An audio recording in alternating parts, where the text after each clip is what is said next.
In the heart of Umudiv, a small, quiet village with narrow, dusty roads, mango trees, and red clay houses, lived a breathtakingly beautiful young woman named Amara. Her skin glowed like the morning sun, and her smile could make a grown man forget his worries. She lived with her aging mother in a small mud house at the edge of the village. Amara was known for her beauty, but also for something else. She never lifted a finger at home. Her mother's hope was kept alive by one person, Ezekiel. Ezekiel, a handsome young graduate who couldn't find a job after years of searching, had become a regular visitor to their home. Though he had little money, he had a big heart. Every morning, Ezekiel would fetch water from the stream, sweep the compound, wash the dishes, and even cook for Amara and her mother. The villagers joked that Amara had a houseboy, but Mama Amara saw Ezekiel as a son and constantly prayed that his fortune would change. "Ezekiel, God will bless you. One day, your kindness will open doors," she would say. Ezekiel would just smile, stealing glances at Amara as she lazed on a bench, playing with her phone or chatting with friends. He never found the courage to tell her how deeply he loved her. To him, she was the moon, too bright and distant to touch. But to Amara, he was just a friend, a kind, generous friend. One fateful morning, Amara and her friends went to fetch water from the village stream, giggling and singing like birds. As they walked back with jerry cans balanced on their heads, a black Lexus SUV stopped beside them. A well-dressed, fine-looking man stepped out. "Excuse me, ladies," he said, removing his designer shades. "I think I missed the road to the express." The girls froze. He was young, clean, and smelled of money. Amara's heart skipped. She dropped her jerry can without hesitation. "I can show you the way," she said with a smile that could melt steel. "Put your container in the boot," he said. She obeyed, ignoring the wide eyes of her friends, and off she went with the stranger. The village buzzed with whispers. Who was he? Why did she go with him? What did they talk about? The next day, her closest friend Chica confronted her. "What you did yesterday, it wasn't right," Chica said seriously. "Ezekiel loves you. We all know that. You might break him." Amara laughed. "Ezekiel? We're just friends. He's never said anything. Besides, I don't owe him anything." Chica stared at her in disbelief. "You don't see it, do you? That boy would do anything for you." But Amara had changed. She began dressing up in bright skirt and tight blouses even just to buy pepper at the market or fetch water, hoping to see the rich stranger again. She started applying powder and tying her gel like a city woman.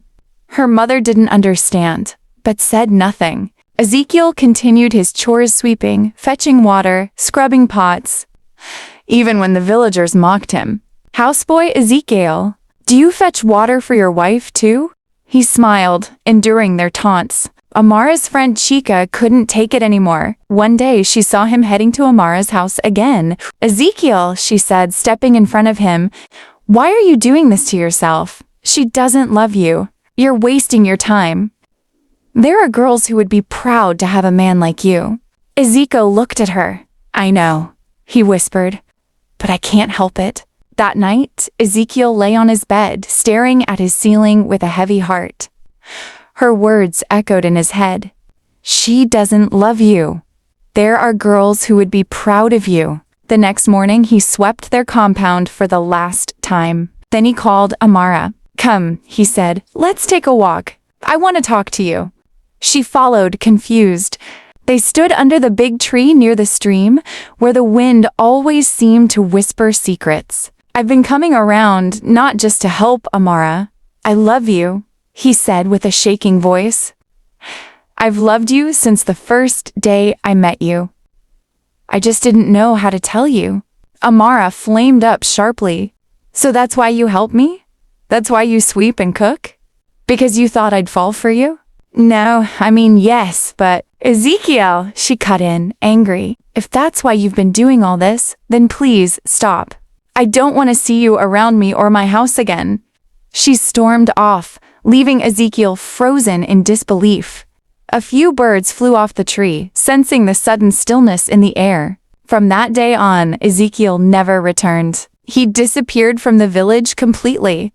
Mama Amara wept silently, missing his help, but Amara shrugged it off. Weeks passed, the rich man never came back. No phone calls, no signs, nothing. Reality began to bite.